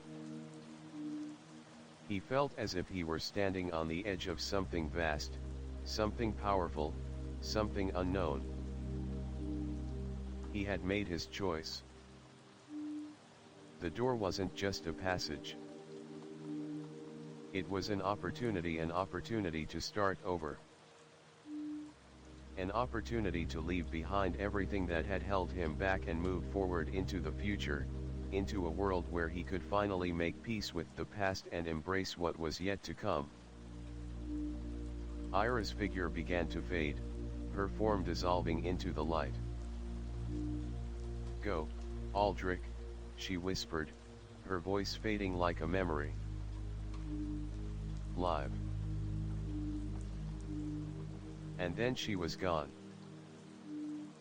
Aldrich stood alone, his heart pounding in his chest, but no longer with the weight of the past pressing down on him. He could feel the warmth of the light surrounding him, the pulse of life that beckoned him forward. With one last glance at the empty space where Ira had stood, Aldrich stepped through the door. The world around him shifted once more. Chapter 15, The New Dawn. Aldrich stepped through the door, and the world around him transformed. The moment his foot crossed the threshold, he was no longer in the place he had known, the void of time and memory, the twisted, dreamlike expanse that had held him captive for what seemed like eternity. The endless twilight, the spiraling paths, the heavy silence, all of it faded into nothingness, like the last remnants of a dream slipping away upon waking. Instead, he found himself standing in the middle of a vast landscape, the sky above him stretching endlessly into a bright, clear blue. The sun shone down, warming his skin, and a soft breeze rustled the leaves of the trees that dotted the landscape. For the first time in what felt like forever, Aldrich took a deep breath and felt the cool, fresh air fill his lungs.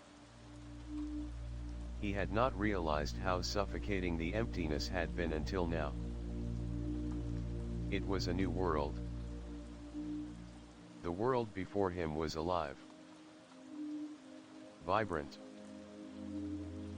full of possibility.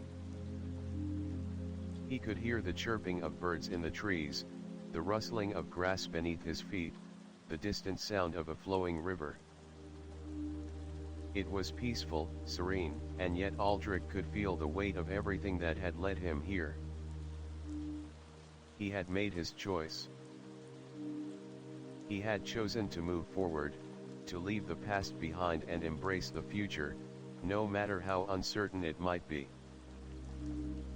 As he stood there, taking in the beauty of the world around him, he could feel the lingering presence of the past, the memories of Ira, of the well, of the storm that had torn them apart. But those memories no longer held him captive. They were a part of him, yes, but they no longer defined him. He was free. Free to create something new. The path ahead of him stretched out, winding through a forest of tall trees, their leaves shimmering in the sunlight. He could see a distant mountain range in the distance, the peaks covered in snow, and beyond that, the horizon seemed endless. It was a world full of opportunities, full of new experiences, new challenges, and new beginnings. But there was still something, deep inside him, that urged him forward. Something that pulled at his soul, that whispered to him that his journey was far from over. This world, this new beginning, it was just the first step. Aldrich began walking, his footsteps light and sure. The path before him was clear, but he knew that the journey ahead would not be without its challenges. He had chosen the future, but that didn't mean it would be easy. There would be obstacles to face, lessons to learn, and sacrifices to be made. But for the first time in a long time, Aldrich felt ready. As he walked, he came upon a small clearing, where the path split into two directions. One path led deeper into the forest, where the trees grew dense and dark, their branches twisting together like fingers reaching out to grasp him. The other path led toward a wide open field, where the sun bathed the grass in golden light. He hesitated. The path into the forest seemed mysterious, full of unknowns, and yet there was something inviting about it. It promised something beyond the horizon, beyond the familiar. The field, on the other hand, was open, bright, and calm. It felt safe, but Aldrich knew that it would not be enough for him. He needed to push beyond the comfortable, to challenge himself, to seek the unknown. With a deep breath, Aldrich turned toward the forest. The air grew cooler as he entered the shade of the trees, and the sounds of the outside world faded behind him. The further he walked, the more he felt like he was entering another world, a world of mystery and potential. The trees closed in around him, their trunks thick with age, their roots twisting and curling through the ground like veins. He didn't know what lay ahead, but for the first time, he wasn't afraid. He was free. As Aldrich continued deeper into the forest, the path grew narrower, the trees more densely packed together. The sunlight barely filtered through the thick canopy above, casting the forest floor in a dim, muted light. The air smelled of damp earth and pine, and the sounds of the forest chirping birds, rustling leaves, the distant call of a deer were like a symphony to his ears. But as he ventured further, Aldrich began to feel a strange sense of déjà vu.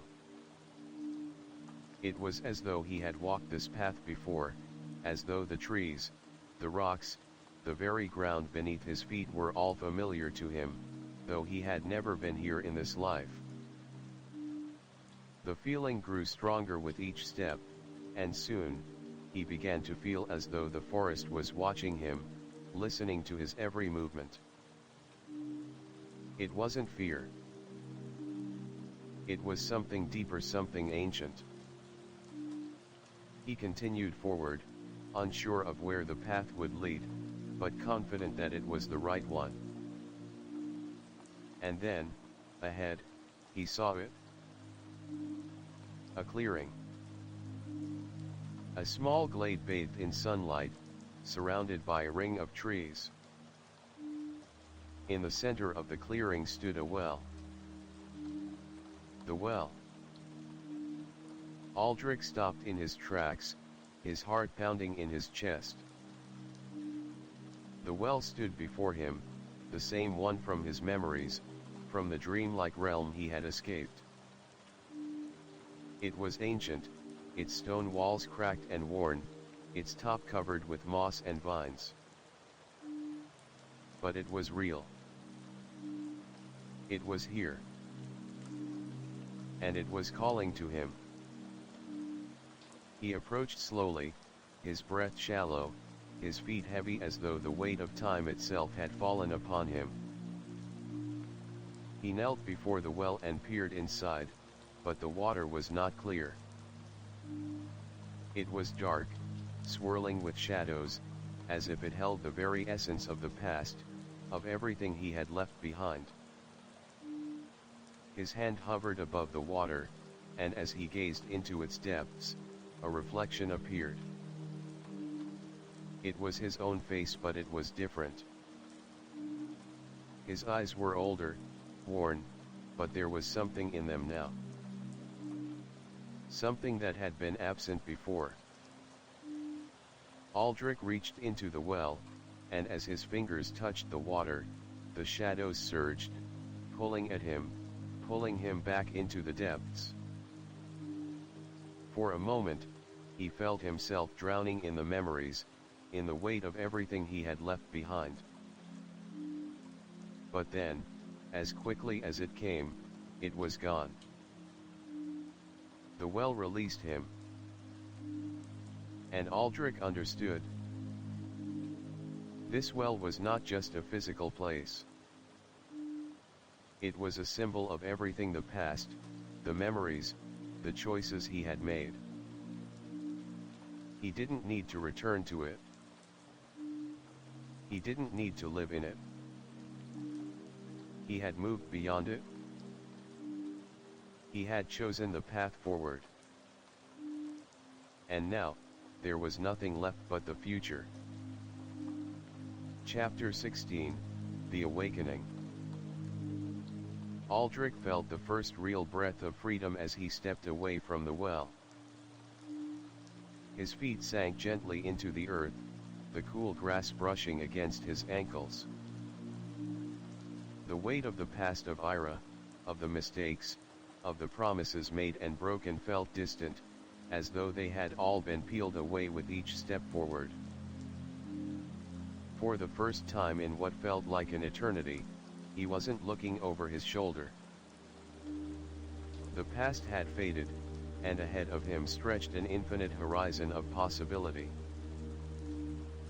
But the truth was that freedom, as liberating as it was, also felt foreign. Aldrich wasn't sure what to do with it. For so long, he had been defined by the weight of the past, by the choices he had made and the consequences he had carried. Now, in this new world, in this place beyond time, there was no map, no path laid before him. He was free. But where did that freedom lead? The wind picked up again, rustling the trees above, and the sound was both comforting and unsettling. The forest around him seemed to hum with life, but it was a life he couldn't quite grasp.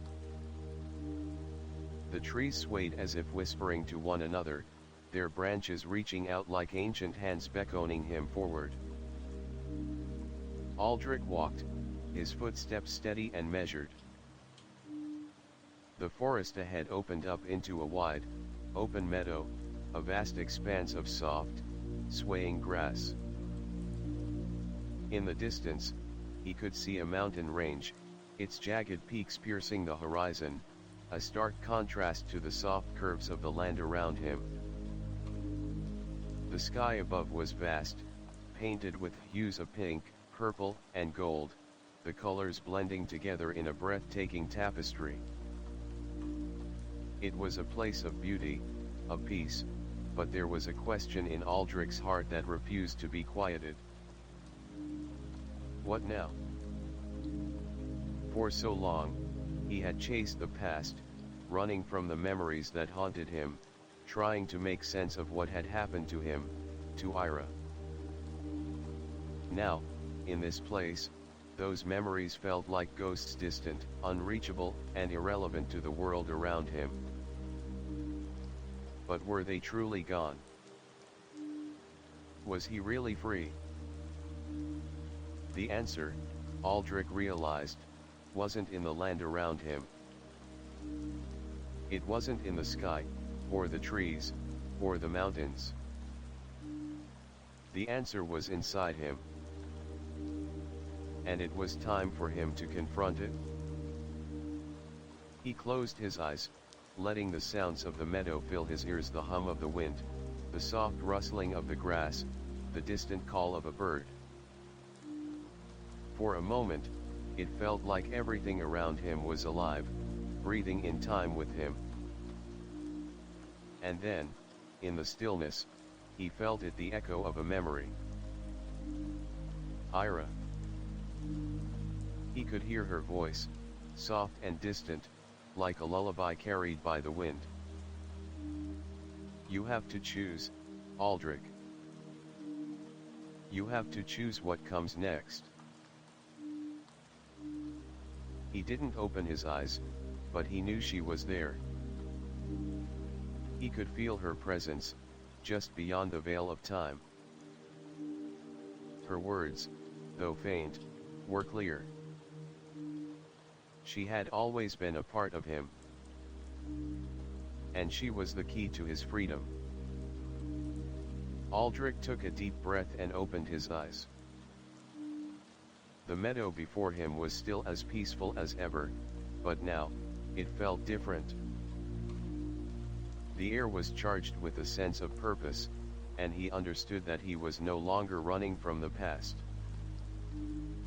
He had accepted it.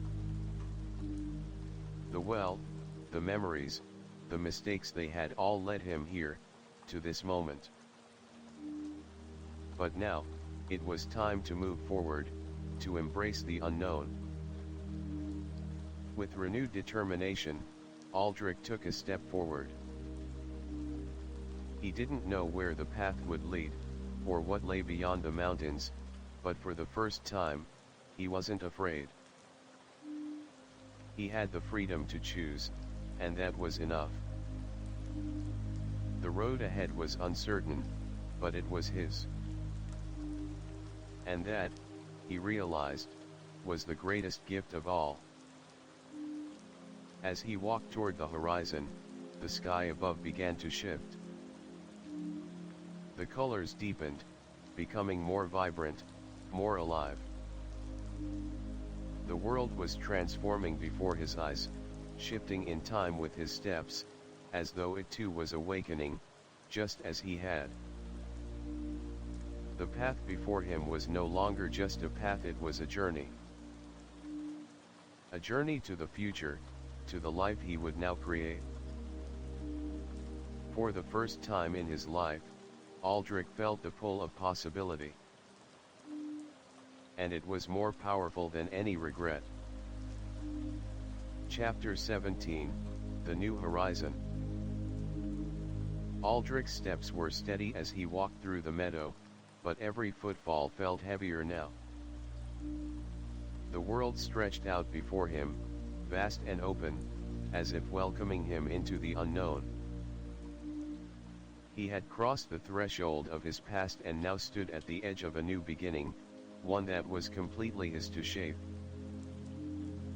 The wind whispered through the tall grasses, and the sun's warmth spread across the land, but even in the serenity of the moment, Aldrich couldn't shake the feeling that something was still pulling at him. Something just beyond his reach, something that was still waiting to be uncovered. The horizon ahead was beautiful, a sharp contrast to the dark, confining world he had left behind, but it also felt alien. The truth was, he didn't know what to expect from this new world. He didn't know what lay ahead, or what the future held. All he knew was that he was free. But that freedom, as precious as it was, also brought a sense of uncertainty. He had chosen this path, but where would it lead? Aldrich paused for a moment, looking up at the sky. The soft glow of the sun was beginning to shift, the colors deepening into hues of purple, pink, and gold. The world was alive, changing with each passing moment, and so was he. He was no longer the man who had walked through the door, no longer the man bound by the weight of the past. He had let go of his regrets. But letting go didn't mean forgetting. And it didn't mean that the past didn't still have its place in shaping who he was, who he would become. A sound broke his thoughts. The soft rustling of the wind through the grass was joined by something else, a low, steady thrum, like the beating of a distant drum. Aldrich turned his head to the side, his gaze falling on a narrow path that he hadn't noticed before. The path seemed to emerge from the forest, winding through the trees toward a distant mountain range. The sound, almost like a heartbeat, seemed to be coming from that direction. It called to him, a deep, rhythmic pull that he couldn't ignore. Without thinking, he began to walk toward it, the path before him narrowing as the trees grew thicker and the air cooler. The thrum grew louder, as though the very earth itself was alive with energy, calling him closer. The path twisted and turned, leading him deeper into the forest, but the pull of the sound never wavered.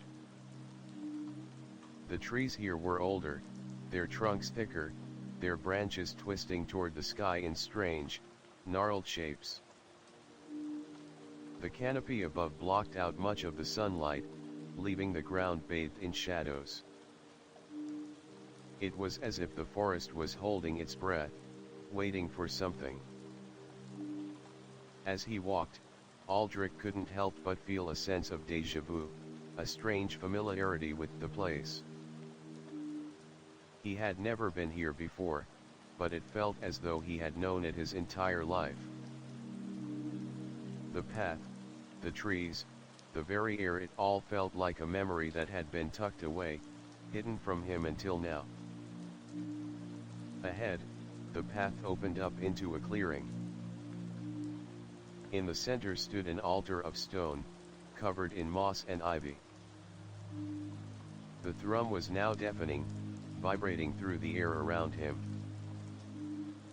The altar was ancient, worn by time, but still standing, as though it had been waiting for him.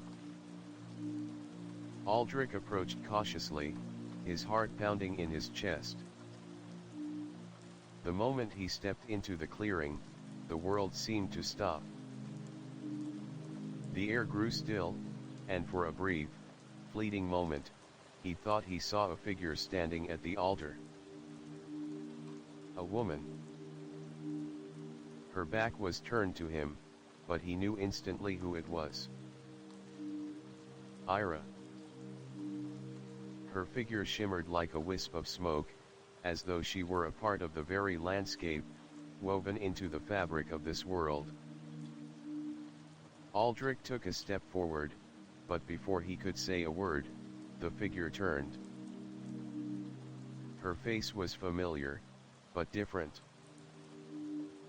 There was a calmness in her eyes, a serenity that he hadn't seen before. "You've come," she said, her voice carrying on the wind. It was no longer the voice of the girl he had known, the voice that had once called to him in his dreams. This was the voice of someone who had transcended time, someone who had understood the very nature of existence.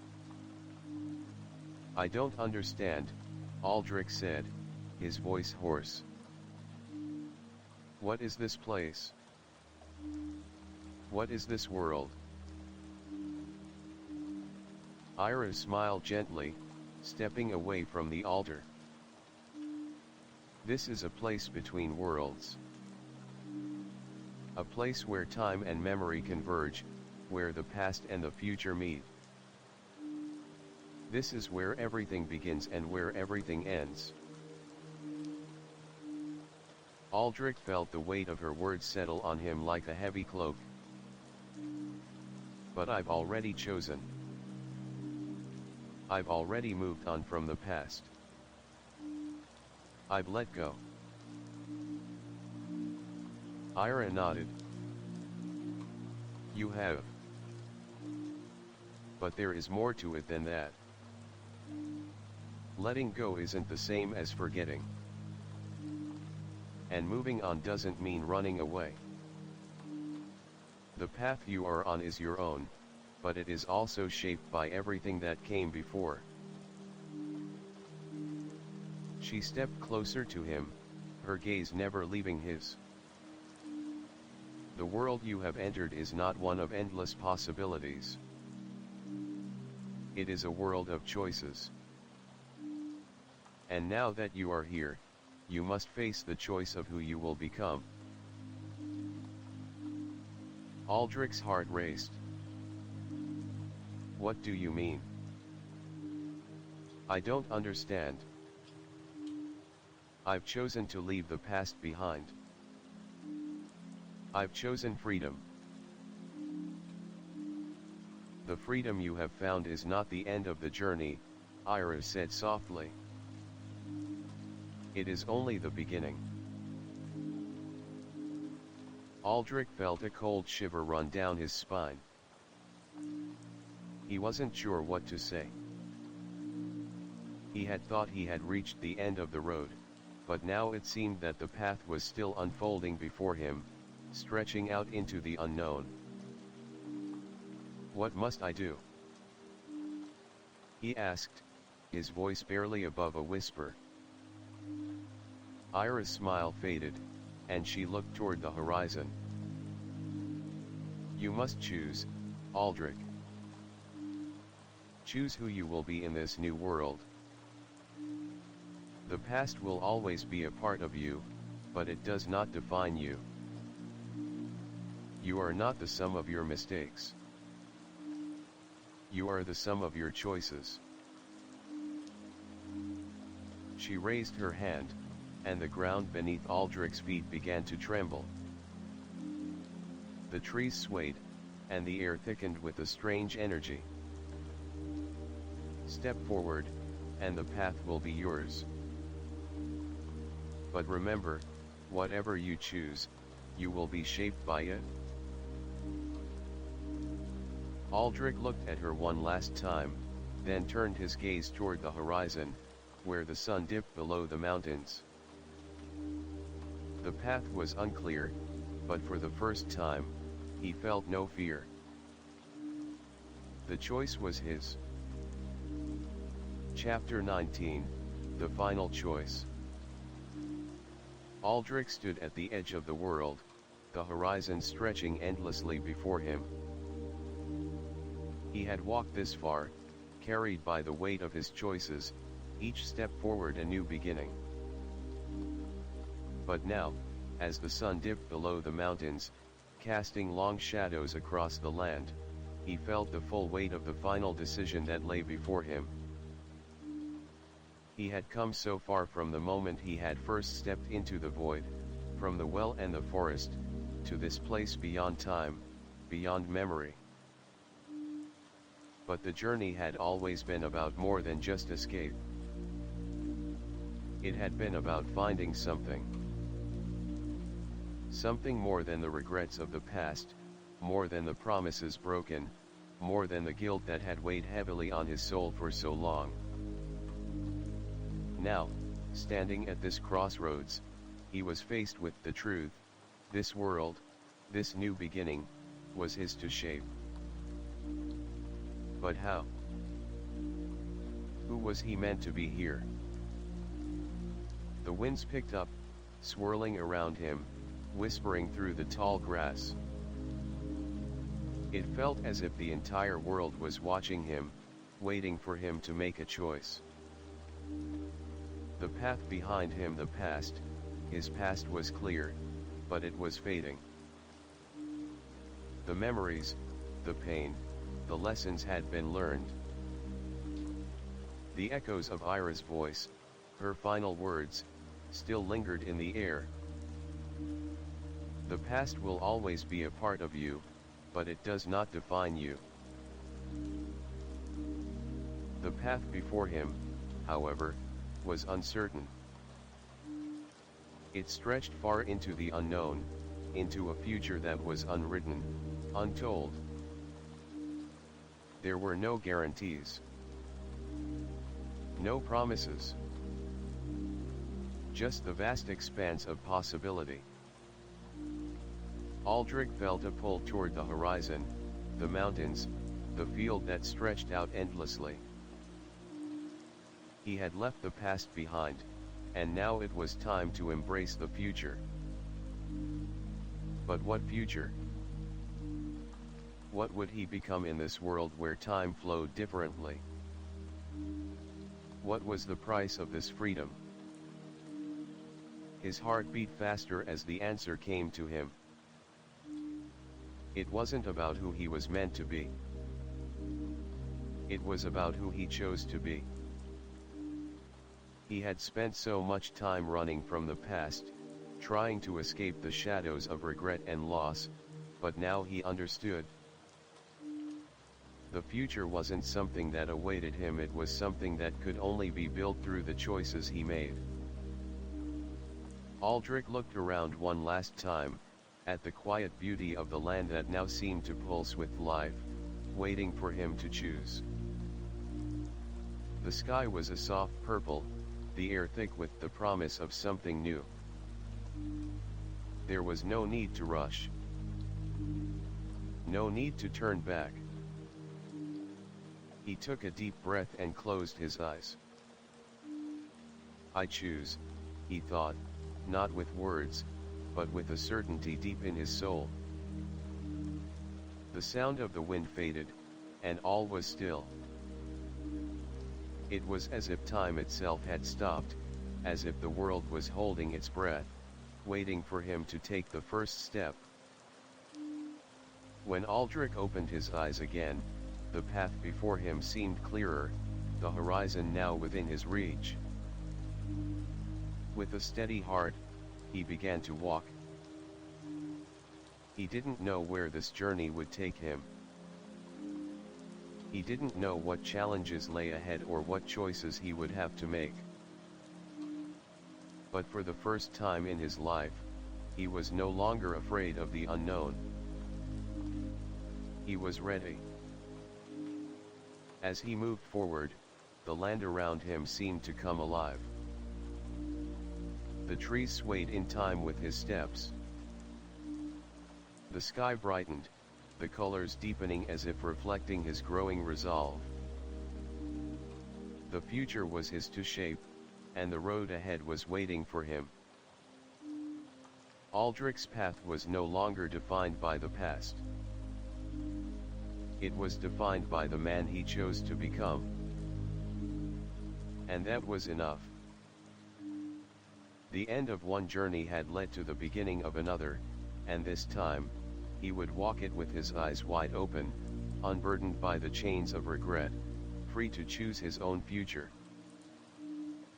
For the first time, he felt truly alive.